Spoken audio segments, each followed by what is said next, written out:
Ils étaient 72 000 à avoir pénétré illégalement dans l'enclave espagnole de Ceuta voilà 3 semaines. Presque tous ces migrants sont rentrés au Maroc depuis.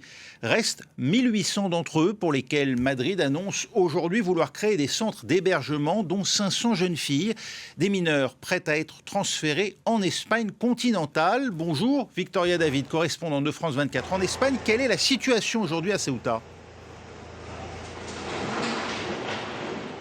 Alors, les forces de l'ordre ont évacué ce matin l'une des plages de Ceuta où des centaines de migrants avaient installé un campement de fortune. Après 20 jours d'errance, les migrants ont été conduits vers des espaces d'accueil habilités par les autorités. Pour l'instant, ces espaces pourraient accueillir 1500 personnes. C'est relativement peu quand on sait qu'il y aurait 8000 migrants, dont 2000 mineurs à Ceuta, selon le gouvernement de l'enclave et les chiffres de la police nationale. Le gouvernement espagnol assure que ces espaces d'accueil vont être agrandis pour venir en aide à davantage de personnes. Depuis bientôt 3 semaines, les ONG se mobilisent, mais aussi les habitants de l'enclave espagnole pour venir en aide à ces migrants arrivés à la nage et qui depuis errent dans les rues de l'enclave sans rien.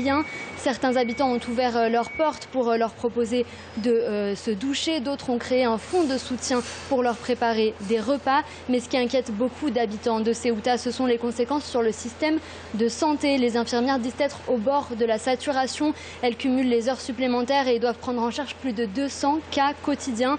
Les conditions de vie extrêmement précaires ont favorisé l'apparition de maladies de peau comme la gale, des maladies respiratoires, mais aussi des problèmes gastro-intestinaux. La Société espagnole d'épidémiologie appelle à ne pas stigmatiser les migrants, mais le gouvernement espagnol doit désormais trouver une solution à cette crise qui s'installe dans la durée. Ah oui, la décision en tout cas de rapatrier les mineurs féminines sur le continent n'est pas du goût de Bruxelles.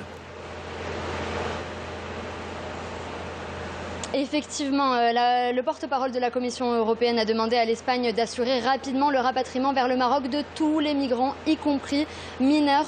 Selon lui, le droit européen permet le rapatriement des mineurs à condition que leur situation soit évaluée individuellement. L'État membre doit assurer que le mineur sera rendu à un membre de sa famille, à un tuteur légal ou alors à un centre d'accueil adéquat. Allant contre les instructions de Bruxelles, le gouvernement espagnol avait précédemment annoncé qu'il souhaitait déplacer 500 jeunes filles mineures depuis Ceuta vers la péninsule. Un projet que le porte-parole de la Commission européenne dit avoir découvert dans la presse. Nous sommes en contact avec les autorités espagnoles pour obtenir davantage d'informations à ce sujet, a-t-il expliqué.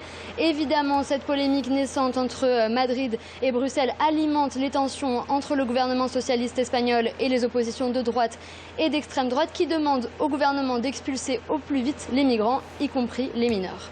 Merci Victoria David en direct de Madrid pour France 24.